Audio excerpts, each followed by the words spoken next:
got it going on. Trust me.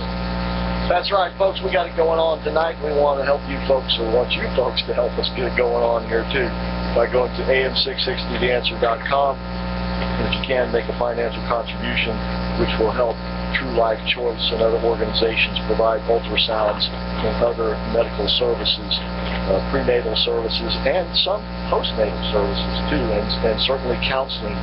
And know someone out there who is considering abortion, certainly you want to direct them to True Life Choice. If you know someone out there who has had an abortion or been through that, then True Life Choice also offers counseling for both men and women who have that in their life. So True Life Choice does a lot of good things here in our community, and they don't get nearly enough attention or credit for what they do. I suppose what they do, saving little babies' lives, is just not politically correct in our bizarre, upside-down world. But I'm happy to give them all the attention that I can give them. Certainly, True Life Choice is going to be doing even greater things with this new clinic downtown, which will not only provide ultrasounds and the care that we've been talking about, but remind me if I'm incorrect, but you're also going to make it a shelter for women who are no, we're not going to do that. Okay, all right, I'm sorry. I'm getting ahead of myself there. No, but what we are going to do is the subsidized rent that we will pay to the foundation who is purchasing the building will go towards that. That's what you're thinking. That is such a win-win. All right, so once again, they're doing great things for our community here. They don't get enough attention, and therefore they don't get enough help. The people who do help, of course, we want to thank all of them, and they are a blessing. But all of us can do a little something in our own way. And John, you were telling us exactly what you do at the clinic every day in order to get women to reconsider. And you said you start off the day with prayer. You have some brochures to hand out. Yes, we hand out things that show them what a baby looks like in the womb. Not like people want them to imagine what they're like, but just these National Geographic pictures in the womb track are just so God's handiwork. And the whole goal of us is to be able to engage, be able to talk.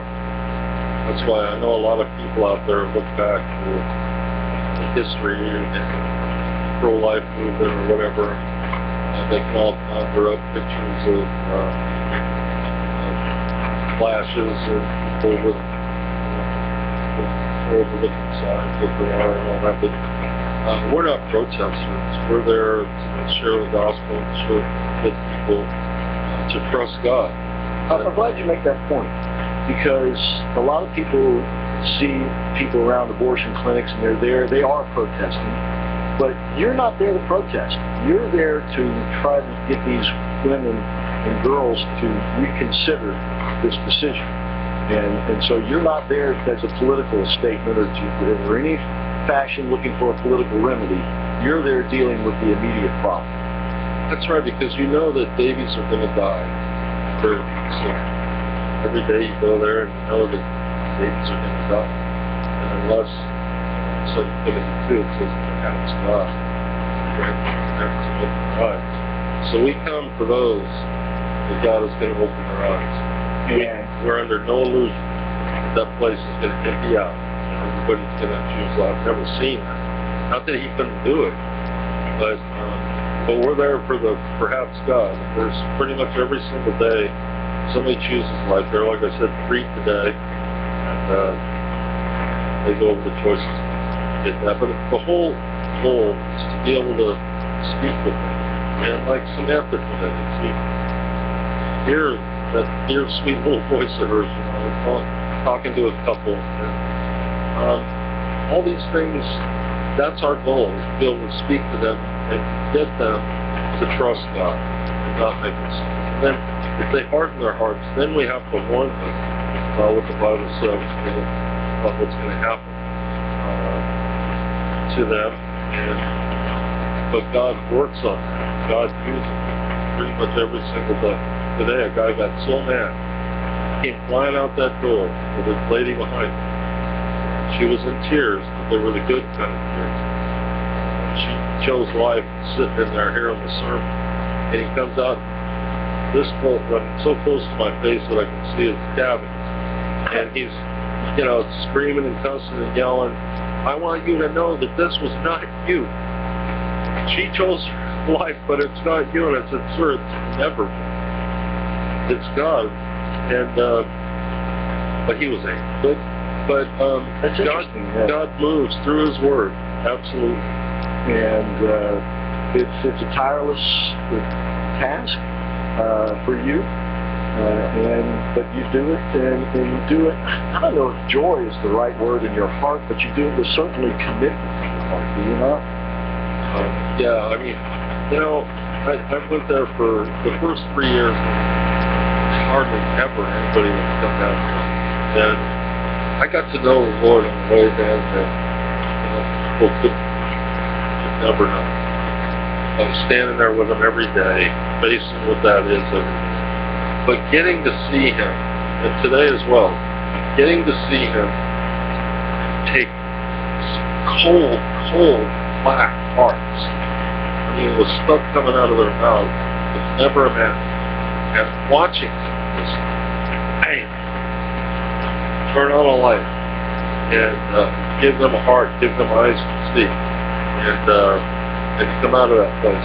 There's nothing like it. I cannot think of any kind of job or anything that would be even a billion as fulfilling. And for those out there who may be atheistic, you want proof of God, what else would turn their hearts? What else? Let me go to Sherry, who's on the line right now. Sherry, thank you for calling. Hey Chris, how are you? Excellent. Yourself? Okay. Good. John and Vickie, it's good to hear you back again. I really enjoy when you come on the show. Thank you. Can you hear me? Yeah, thank you. Thank you very much. Okay. Yes. I didn't know if I lost you or anything. Have you ever watched, you know who Claude Bowers is? No. Not me, no. Okay, he's the guy that owns that big, huge building over there in Altamont. If you can see from that's not finished yet, but you can see from I-4. Oh, that ugly one. We know the building you're talking about, Sherry, yes. It's not bad looking now. I mean, it's getting better. You know? That's true. Yeah. Yeah, and anyway, he's got a show on. He's got a he broadcasts from there, television station. Really? Channel 55. They've got 5 stations. Have you never watched them? Well, he's not broadcasting from there, but he's broadcasting up there in Lake Mary, isn't he? Isn't that where his studios are? I think it's on the property. Oh, okay. All right. Anyway, your point. Okay. I was wanting to know, had you ever seen it? They have a video that they come out with. In fact, it was even on today. It's called Sex Has a Price Tag. It's a lady that, her name is Pam Stensel, and she travels the country talking to high schoolers. Yeah, Vickie's nodding her head. She knows Pam, yeah. Yeah, well, she was telling a story one day about this one girl going in and getting just a normal abortion, little thing that, just go in there and get it done with. And what happened is the butcher perforated her uterus and grabbed a hold of her intestine and pulled it out through the birth canal. God. They had to rush her to the hospital where they gave her a complete hysterectomy, saved her life, but they also had to do a colostomy on her. She'd have to go to the bathroom in a bag for the rest of her life on the outside of her body. Right. And then close to the end of the video, she talks about,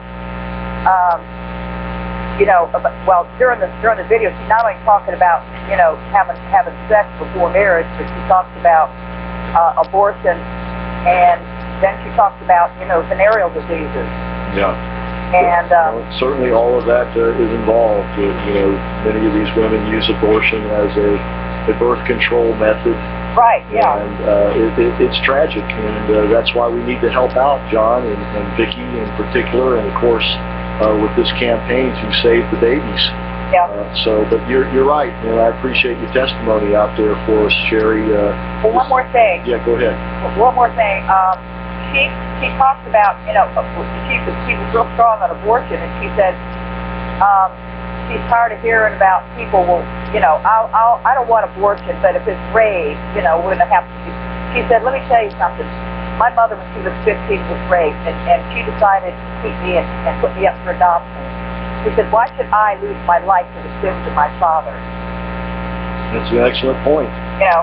Yeah. And I was just wondering, you know, he's got talk shows on that program. Sure would be nice if you could get on there, you know, for one of his half-hour programs, John. Tell him. I could call the station and give out the information. I give. Hey, if you can put us all in contact with one another, we'll make it happen. Okay, all right? well, I can get you the phone number and everything. All right, you just call. If you got it now, leave it with Nick. If not, get it. No, I have to wait till the show comes on to get All right, the number off. you get the number and feed it to us, and we'll take it from there. How about that? Okay, because when they do a program like that, they don't just put it on one side. They play it 5, 6, 7 times. Sure, absolutely. Yeah, we'd love to help them out and have them help us out. Thank you, Sherry. Okay, guys. God bless you. We Thanks, appreciate you out there. So, folks, we can help out in a lot of different ways, and many of us can help out financially. And we can do that by going to am660theanswer.com and help us with our Save the Babies campaign. And I want to thank Salem Media Group for spending all the precious radio time that they'll be spending this week and have been spending on this campaign. It's up to us now to make it a success.